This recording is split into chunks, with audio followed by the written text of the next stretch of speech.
Welcome to the world awaits. Travel tales to inspire your wanderlust. Welcome back to the world awaits. I hope you've had a wonderful week, everybody. How's yours been, Kirsty? I am working on a really exciting new project at Carry On, which we'll be revealing soon. So, just keep an eye on following and listening to me about that. And you can also catch me and founder of Carry On, Matt Leatham, and news editor Mark Harada in a Meet with the Media webinar, which is with Trav Media. So that's happening next Wednesday, which is the 18th of February. And we'll be talking about Carry On's move into the luxury travel space, how it's evolved into a hybrid B2B and B2C player, and also how, for those in the industry, how you can best work with us. So, but anyone can take a listen. So if you're interested, just have a look and register at the link, which we will put in the show notes. And I've also locked in my travel for New Zealand. So there's a big travel media event up in Sydney called IMM that Belle and I go to every year, although Belle's not going this year. She'll explain why soon. And post that, I've got a wedding in New Zealand. And then following the wedding, I'm actually doing a hike, bike and kayak with the Marlborough Tour Company, which is on the Queen Charlotte track. So this is such an incredible trip. It leaves from this tiny little town called Picton, and you stay deep in the Queen Charlotte Sounds at Punga Cove, which is only accessible by boat, foot or mountain bike on the Queen Charlotte track, and also the portage, which is again has really limited access, and most people get there by boat as well or helicopter. So it makes these places just really incredibly remote, and the scenery is just spectacular. It is actually by far my favourite part of New Zealand, as well as Fiordland, and I haven't been there for about 20 years, so I am super, super excited. How about you, Belle? Tell everyone what you're doing, which means you cannot make it up to Sydney for IMM this year. I know, I'm a little bit heartbroken because this is where most of the travel media just gets together and, we spot trends, we find new places that are opening up, get to meet friends that have come across from places like Ireland and the US and, all over the world. It's so exciting. So I'm going to have terrible FOMO. I'm not going to look at my social media. That is totally not true because I'm going to be posting like an absolute monster because I will be in South Africa instead. And it's a return back. I spend a lot of time on the continent, but I'm usually on the top. I'm not down the bottom. So it's a return to South Africa after quite a few years. I'm checking out a fabulous new boutique hotel in Cape Town. And then I am teaming up with the bad boy, my brother, my little baby brother, and the two of us are going to drive through Kruger National Park. My vision is it's a self-drive. There's two parts to it. One of them is a self-drive, which I am envisaging I'm going to be in like a Barina hatchback being chased by lions. That is not necessarily how it's going to be, but that's what's been playing in my head. So Rory and I are going to be banging through, doing a self-drive through Kruger, and then we were going to go to one of the most beautiful places in Africa, which is Savi Reserve, which is a private game reserve that sits alongside Kruger National Park. We have actually had Jacques Smith, the who is the face of Savi. We've met him a couple of times. I've actually interviewed him about 3 times. He was in Australia recently, and we had him on the podcast as well. So you can jump back and listen to him talking about conservation and about that preservation and enhancement of safari in Kruger in South Africa. And I cannot wait. So that's what I'm going to be doing. So you're going to hear all about it in the next couple of weeks. Yeah, so exciting. And I love that you're going with your brother. That's so nice. It's just going to be what an amazing experience to have with your little brother. I know, but I think I'm going to pack injections of coffee because he doesn't offer a, like, you think I need my 1 or 2 coffees a day. He is shocking. So I'm thinking I might just grab like an EpiPen of caffeine in case he starts to slip down in and just plug him with some. Oh, look, get me on a day without a chai latte, and yeah, you know that too. I mean, isn't it funny we get into these habits and we miss our morning brews. But anyway, look, we're moving on, and the hot topic this week has been all about changes to entry to the UK and Ireland. Now, from the 25th of February, which isn't very far away, both governments are introducing new entry requirements for dual citizens, and the rules apply to anyone who holds British or Irish citizenship in addition to another nationality, like being an Australian. And it means that British and Irish dual citizens will no longer be permitted to enter the UK or Ireland using a passport from a different country, such as an Australian passport. So the reason they're doing this is said to be because it aligns with the UK's rollout of the ETA, which is the Electronic Travel Authorisation System.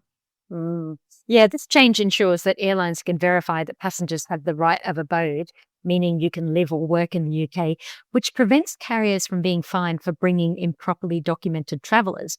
But the onus is going to be on airlines and other carriers to enforce these rules at check-in. So if you turn up without the correct documentation, you could be denied getting on the plane. Even before you reach the border, you can't get to the border. So airlines are going to be subject to penalties for non-compliance, and it's going to be costly to renew, to keep that UK or Irish passport valid. Although, remembering, Kirsty, that Australia does have now the most expensive passport in the world. Well, Nine News actually reported that some Australian British citizens are so upset by the new entry requirements that they're forking out thousands to officially renounce their citizenship.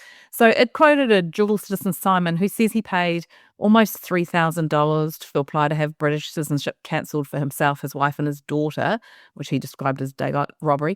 And he said he'd let his UK passport lapse due to work reasons and doesn't want to pay to renew 2 passports for the rest of his life. But here's the thing, a person gives up their right to live in the UK if they no longer have citizenship. So you also lose the right to UK consular protection. So let's break down the rules. Dual citizens must present one of the following if travelling to the UK or Ireland: a valid UK passport, a valid Irish passport, or a foreign passport containing a certificate of entitlement proving your right of abode in the UK.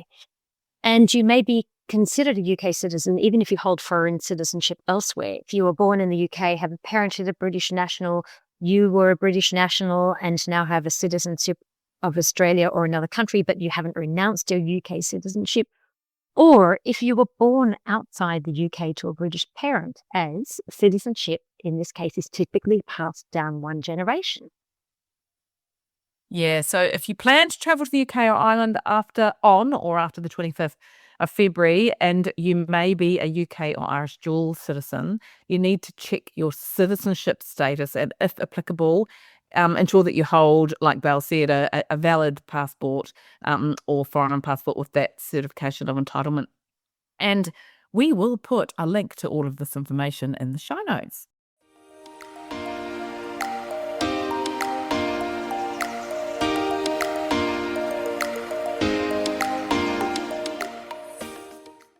This week, my guest is Charles Davidson, who is the co-founder of the Peninsula Hot Springs on the Mornington Peninsula here in Victoria. Yes, gosh, what a fascinating thing to co-find, the Peninsula Hot Springs. How fascinating would that be to be the founder of a bathing hot spring? Incredible. So what made you want to talk to him besides doing that? Well, you've got to hear the story about how he found that there was hot water underneath the peninsula. It's absolutely fascinating. Before Charles opened the peninsula, he was always a bit of a bathing kind of guy. He'd been based in Japan for years, and he has literally taken himself all around the world in hot water, tubbing it. He basically tubbed around the world. So we are talking about some of the extraordinary experiences you can have in hot, albeit therapeutic, water. Take a listen. Charles, welcome to the World Awaits podcast. Thank you so much for your time. Thanks, Belinda. Look, let's start with a little backgrounder about how you came to found this iconic Australian experience back in 1997, because at the time before that, you were actually working in international trade. So how did this come to pass?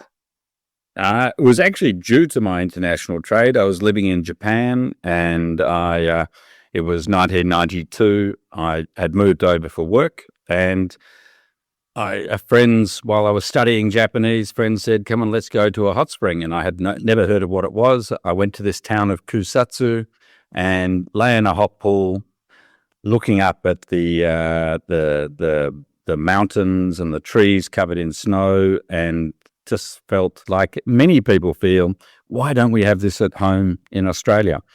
And I just assumed it was because we didn't have any hot water. But it was that initial inspiration that got my mind ticking, and the desire to bring the culture of hot spring bathing to Australia. So how then did you find the water? I've always been fascinated. Did you just wander around divining for the next couple of years until you tapped upon this?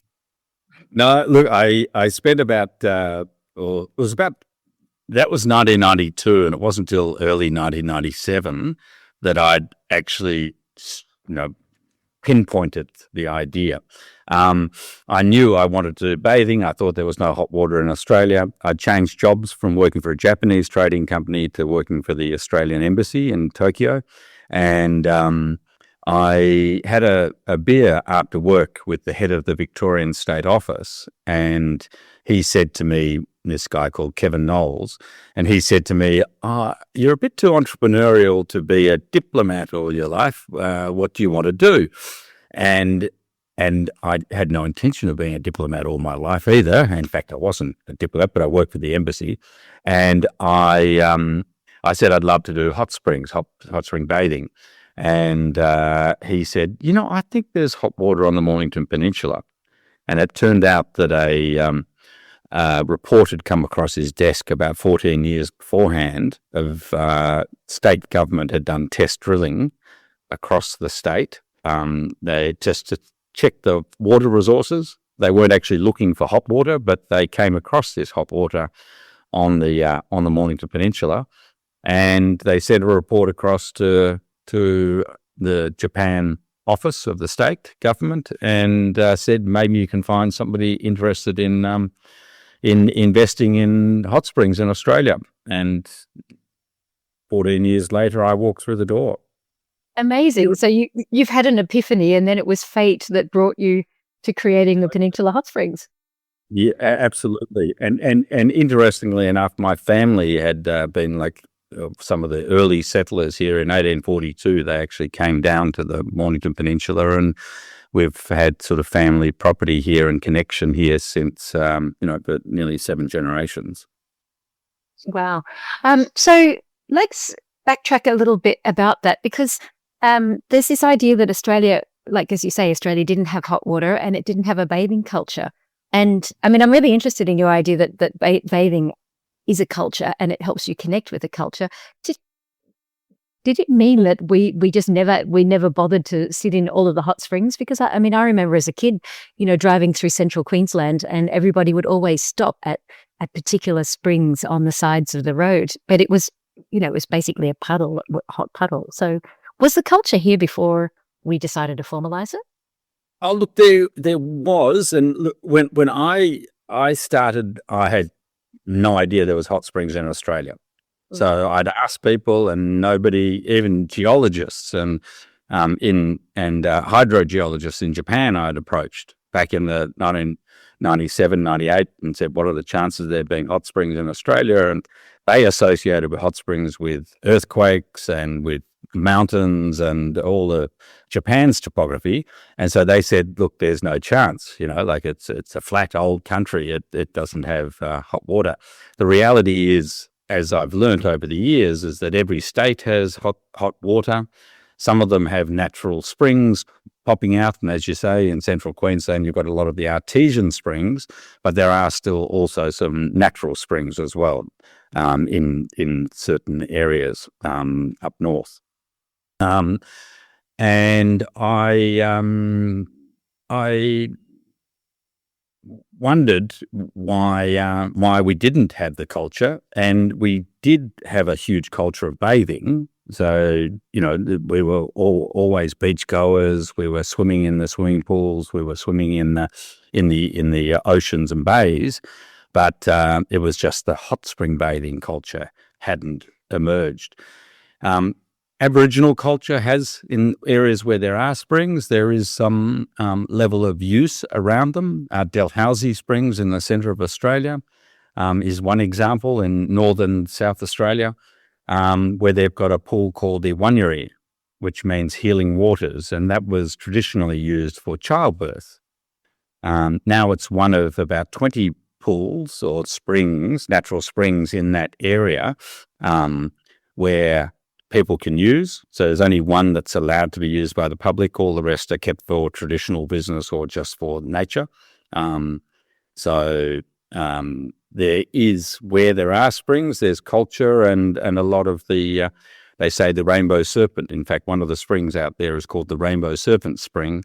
And they say that the rainbow serpent goes from spring head to spring head, and that's how it travels. So there's sort of Dreamtime stories, which is quite easy to understand considering water was so important, particularly in the outback and in the desert, that you needed to know where the next water source was, whether it was hot or cold. It didn't really matter as long as you could drink it and it was potable, which is the case with most of these springs. It is drinkable. You just have to go downstream until it's cooled down enough to drink. So, it was very sacred for the culture. I mean, this is an incredible journey in Australian history, but also it's sent you on a journey right around the world, exploring bathing cultures. I mean, some people would say you've probably got the world's best job in that you just sit in hot pools all day and enjoy yourself amongst nature. I wanted to, we are a travel podcast, and everyone's got their list of what they want to, where they want to find, and they want to go to the experts for it. So, tell us about some of your best bathing experiences around the world. It was so hard to come up with a list because there are just so many, and I just love the ability of baths to bring you into nature and to bring you into the country. And so it has been an incredible last 33 years or so of traveling around the world and exploring how cultures and how we can bring back elements of those cultures into the Australian multicultural universe that we have here. So some of the ones, of course, I started off with the Kusatsu in Japan, where the first inspiration happened, and I have been back there many times, and I am very grateful to Japan and to town of Kusatsu for being that first place. Other places are things like in Iran, I visited the Gavmish Goli Hot Springs. It's in the town of Sarin in Iran, and it was amazing that the male and female have different times of when they can bathe, so that not everyone are bathing together. But when we jumped in the pools there, it was incredible how friendly everybody was, and they were just so fascinated about these white guys jumping in the pools and being there, because they don't, it's not a tourist hotspot going around Iran. But yeah, super friendly, and it just made you feel the essence of hot springs. And for me, it's a cultural melting pot. It's a place where people come together in peace and harmony, where they're just relaxed, and you're in your board shorts, unless you're in Japan when you don't have your board shorts.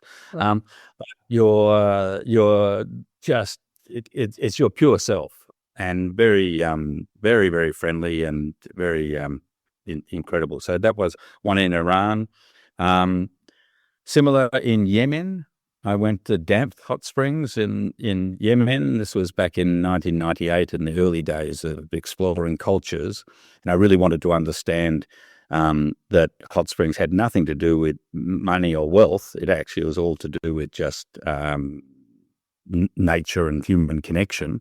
And so I went to Yemen because they were the poorest country on earth. And I think they are still one of the poorest countries on earth. They had a GDP of about $300 per capita per annum, so very, very impoverished. But I went there to visit springs, and I went to this spring called Damp Hot Springs, which was about 120 kilometres south of Sana'a, the capital of Yemen. and it was really set up, been there for thousands of years, mind you, but it had been set up somewhat similar to the European hot springs like Karlovy Vary or Marianskolanski, or these sort of hot spring healing towns. And this was a healing town in Yemen. It was a tourist town. They call it tourist, but there are a lot of accommodations where people come and stay for a week or two, and they're bathing every day, and they're taking the healing waters and giving themselves time out.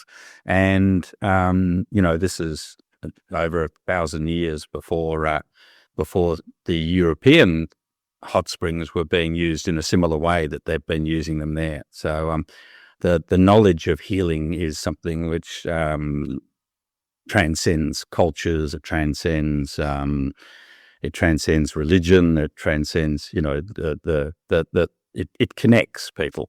And it is something that in all countries on earth, whether it's China or American Indians, they've all got these healing places around springs. And this was an example of one in Yemen, which was fascinating because it really went to the basics of what we were trying to achieve, which is international understanding through hot springs. And so going to countries which were culturally diverse was really important.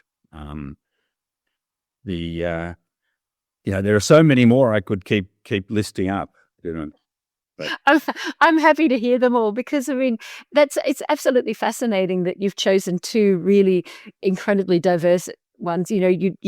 Everybody talks about the Scandinavian traditions, the Nordic countries, like the Finnish and Swedish traditions of sauna, and then leaping into those icy experiences, or West Coast Ireland where they infuse everything with seaweed, or the hammam traditions in the Middle East, like Morocco and Turkey, and how they bring their culture in it. As you say, I was in Tunisia recently, and the hammams are for men in the morning and women in the afternoon, and that's how it is right across the country. And me looking for a spot in a hammam at 9:00 in the morning was like, seriously, you are so not from here. But which I find really fascinating. And you've drawn all of these cultures together in the hot springs, at the Peninsula Hot Springs. Totally. And the inspirations come from all countries. So far I've been to 56, 57 countries visiting hot springs. So from the United States to Russia to the Blue Lagoon, as you were saying, and Iceland, right throughout Europe and Africa and down to Kenya and Tanzania, to countries all over the globe. And wherever there is hot water, people have a practice around it. Some are much more simple and very, not well used, and other places can be much more sophisticated and have a more established culture around it. So, there's huge diversity, but the gift from, what I call the gift from Mother Earth, it just comes up from the ground, and it's a nature's gift, is quite universal. I've hardly found a country on earth that doesn't have hot springs. I didn't find one in Norway, and I didn't find one in Finland, but I'm told there is one in northern Finland, but I haven't found it yet. So, are there any countries that do it better? You've found like Iran and Yemen that are so extreme in their experiences of being able to reach them. But are they countries that you think have really nailed the whole hot bathing experience? I think it's a little bit of a sentimental one as well, because it was where I first bathed. But Japan certainly has turned hot springs into a very a culture that is part of Japan. If you look at their visitation, surveys, the things that people love most out of Japan is food. Number one, it's like 95% of people, rave about the food, and at about 90 is hot springs. So that's second or third in terms of the most experienced activity. Now in Japan, everybody goes to hot springs, and it's part of daily life if the hot springs are close to your house and your property, and it's part of your holiday culture and your rest and relief culture, even if you're not close. So people go every year to hot springs, and it's nearly universal. It's nearly everybody does it. Their practices are different. You bathe naked, which is physically a much nicer experience, but culturally it means for them that there are different bathhouses for women and men, or same bathhouse, different section of the bathhouse for men and women. And you tend to bathe for a shorter time, maybe anything from 15 minutes, maybe up to 45 minutes, 50 minutes, but not for hours like you can be doing at a hot spring where it becomes more family, social occasion. Are there any surprise or unexpected bathing experiences that you've had along the way? One was in the South Island of New Zealand. And I went there with a friend to go to this spring, but it's called Maria Hot Springs. It's on not far from Hamner Springs, about 2.5 hours from Christchurch, and it's on the Lewis Pass. Mm-hmm. And it's a natural spring that comes out of the base of a mountain, and it's about a 1,900 meter mountain, so it's taller than any mountain in Australia, and it's on the banks of a river.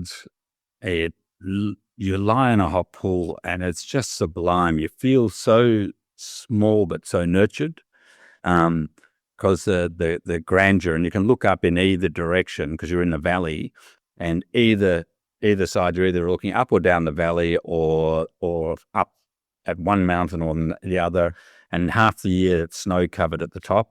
So when we went in there, when I first went there, it was actually it must have been June or something like that. And anyway, it was snowing as we were going in there.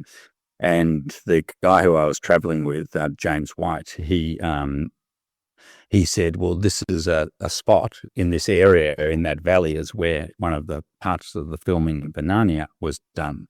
And it was just the trees these birch trees were covered in snow, and it was surreal. And then lying in a hot pool with the snow falling and looking out at these mountains was, just that was a surprise and unexpected. I mean, I was visiting it. The other one was that I was thinking of was in India, in the town of, it's in the state of Himachal Pradesh, and there's a town called Manikaram, which has Sikh and Hindu temples in there, and they're around hot springs. But you go north from there, and you go up a valley up into the Himalayas. So you're the Indian side of the Himalayas, and there's the small town. So you have to hike about half a day up this valley, and there's a small town called Kiriganga, and you can lie in this pool, and you literally look out at the Himalayas in front of you, and at the front of the pool, it's got these little waterfalls that fall down. You can sit down and look at the Himalayas and have a massage of the hot spring water falling on your shoulders, and it's just sort of wild. And the evening we were there, we were camping. Actually, we were in tents, and there is a town, so you could stay in sort of little pensions, very simple. But we stayed in tents, and there was this dog barking all night, and we were trying to tell this dog to be quiet all night long. And then we woke up and we realized that there was a bear that had been around not far from the camp, and there was a half-eaten deer on board. And so instead of cursing the dog, we were thanking the dog. It was so it was pretty wild. You're here in these mountain ranges. But that was a really just spectacular experience. So they're two of many. Unbelievable. Well, you certainly you've put the research in on your job, that's for sure. You've gone above and beyond.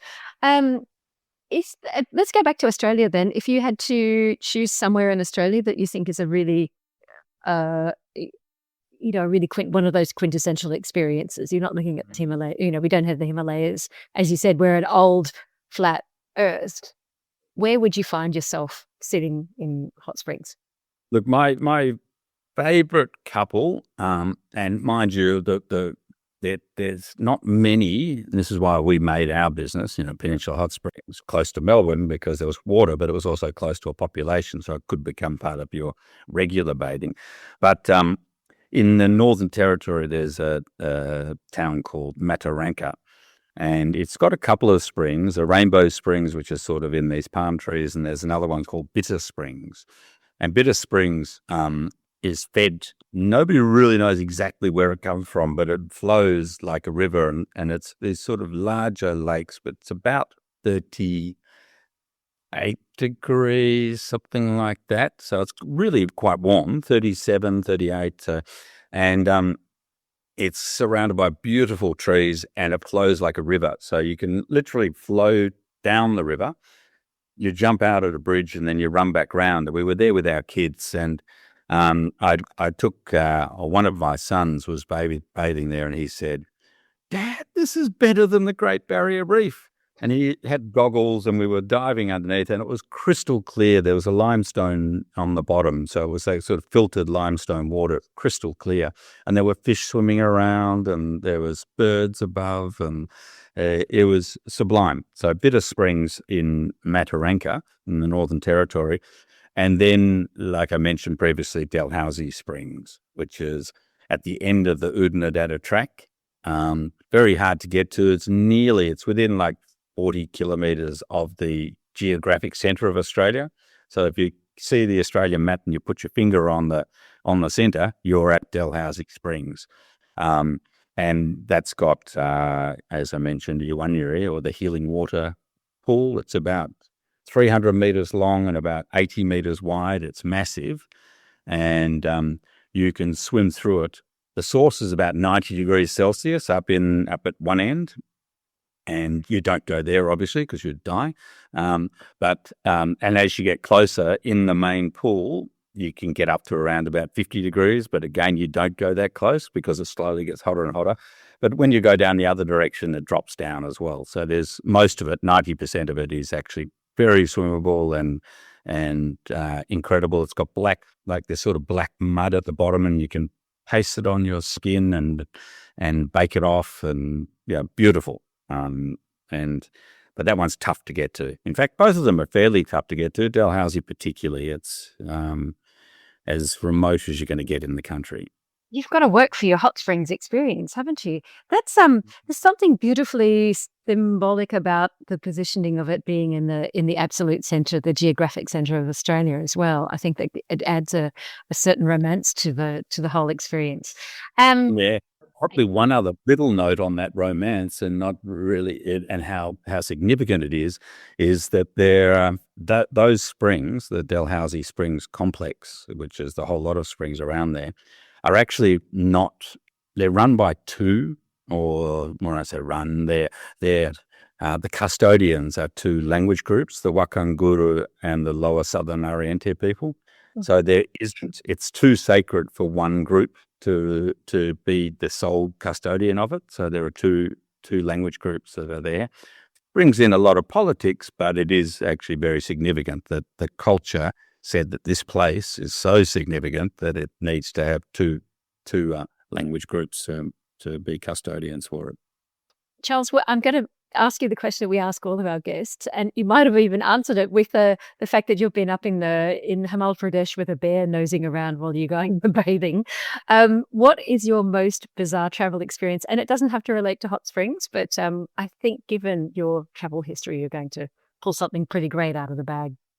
Yeah, well, look, it isn't actually hot springs. When I thought about this question, and I was first travelled overseas, or in fact wasn't my first trip. I'd been a couple of times before, but when I did a gap year after high school, and from when I was 18 and 19, and I visited Morocco. And before I went there, I'd met a guy called Mohammed Ratmi, and he said, "Go and visit my brother." And his brother in fact, ran a chicken farm. And it was between Tangier and Casablanca. And I was on the train, and I was hopping off the train, and the conductor said, excuse me, do you know where you're going? Because this is nowhere. Like this is, there's nobody gets off here. And anyway, I said, yeah, and I showed him the piece of paper with the address, and I ended up hitchhiking to get to the Rutney's chicken farm as a 19-year-old. I was only just freshly 19 at that stage, and you're just so innocent. And I ended up, meeting them, and I couldn't speak. They could speak French and Arabic, and I could speak, German and English. Tiny bit of French. We somehow communicated in French. I don't know how, because I couldn't speak it, but. And they ended up borrowing my pocket knife, and they killed a chicken and cooked it up for me. And he ended up asking me, would you like to have my daughter, his 12-year-old daughter, as his, he was trying to not sell off his daughter, try to marry off his daughter to me. So it was a really, really funny experience. I actually ended up staying with his parents for 1 or 2 nights, but this is a random thing that happens when you're traveling. And so I nearly get married off to, as a 19-year-old. Into a Moroccan family. I love it. But also it's the kindness of strangers as well, isn't it? That the conductor cares for you, that the family cares for you so much that they give you a chicken and potentially a daughter. And potentially a wife. Yeah. I love it. Charles, thank you so much for joining us today. It's been an absolute pleasure to talk to you about the beauty and of hot springs bathing, and look forward to seeing you in the pool sometime soon and following where you're going to be going next. That'd be great. Thanks, Belinda. That was Charles Davidson of the Peninsula Hot Springs talking to Belle about some of the world's best bathing experiences. And you can see more at peninsulahotsprings.com, and we'll put a link to the experiences he mentions in the show notes. If you'd like to help support our production costs, you can buy us a coffee at coffee.com/theworldawaits. That's ko-fi.com/theworldawaits, so we can continue to bring you inspirational travel interviews with the world's best.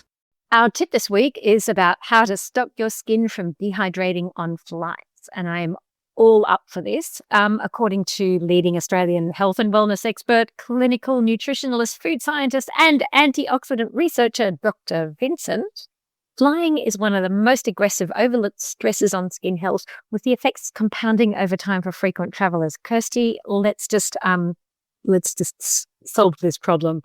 I'm getting stressed just reading it. Go on. Yeah, I definitely feel dehydrated skin when I fly. Dr. Vincent says aircraft cabins have humidity levels as low as 10 to 20%, and that's drier than most deserts. And in these conditions, the skin loses moisture rapidly and over time, which obviously accelerates visible aging. So why does this happen, we hear you ask? At cruising altitude, recycled cabin air and low humidity strip moisture from the skin at a cellular level. The result is increased transepidermal water loss, reduced skin elasticity, heightened redness and sensitivity, and dullness and fine lines that appear more pronounced.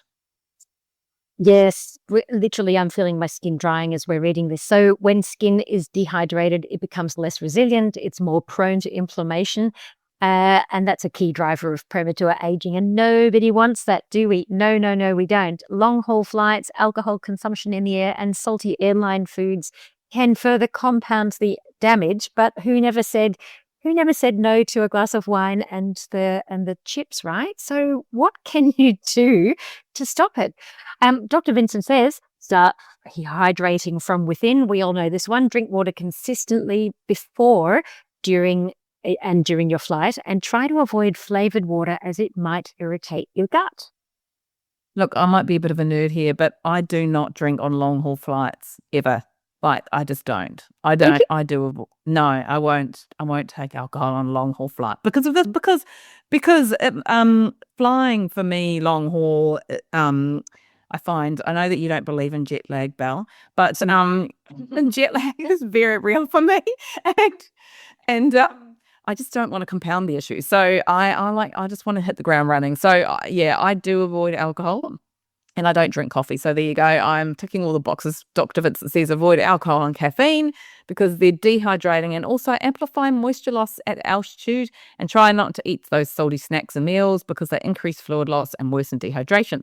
So he says at cruising altitude, low cabin pressure and dry air can reduce the taste and smell by up to 30%, making food bland. So to compensate that's why airlines often add extra salt and sometimes sugar. So on most flights, you can actually choose a meal option with low sodium, and that is a really good option if you're worried about dehydration and also your health generally. I mean, people with high blood pressure have to have low sodium diets too.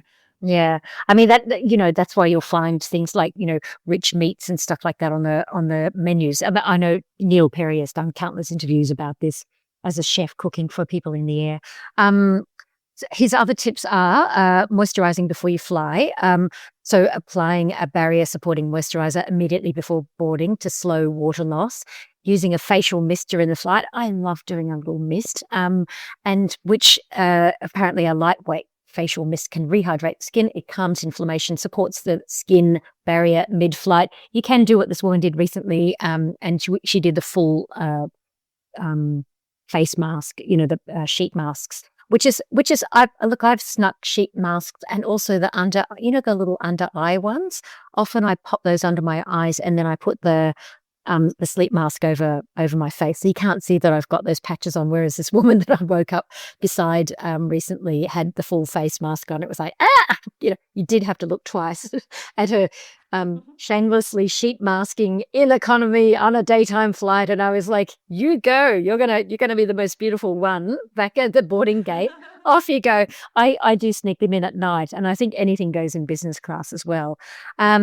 And also the fact is too that, the newer the aircraft, the better that this cabin environment is actually better for this sort of thing. So if you were totally vain, and I'm buying into this completely, so I'm with you on the vanity, Airbus A380s, the Boeing, the Dreamliners, I found them noticeably better for the cabin environment and also the noise as well, because, if you've got constant airline noise, if you remember on older flights, that is really draining as well. So the advice is very simple: hydrate, protect, minimize stress, and treat flying as an environmental challenge, not just as a commute.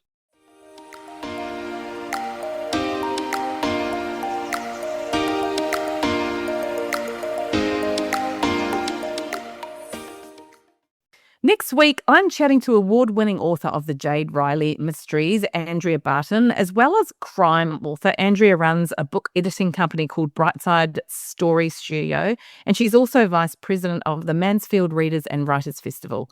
Andrea is an electrical engineer turned author and has lived in Nigeria, the US, and Qatar, and her books are based in all the places of her expat life. So we chat about why these destinations are so pivotal to the stories she tells, and she has some writing advice for those who want to follow in her footsteps. And we'd love it if you followed us on socials. You'll find us at The World Awaits Podcast on Instagram, Facebook, and LinkedIn. And feel free to drop us a line at hello@theworldawaits.au. Or if you're enjoying this episode, please leave us a rating or a review. That's a wrap for The World Awaits this week. Click to subscribe anywhere you listen to your favourite pods. Thanks for listening. See you next week.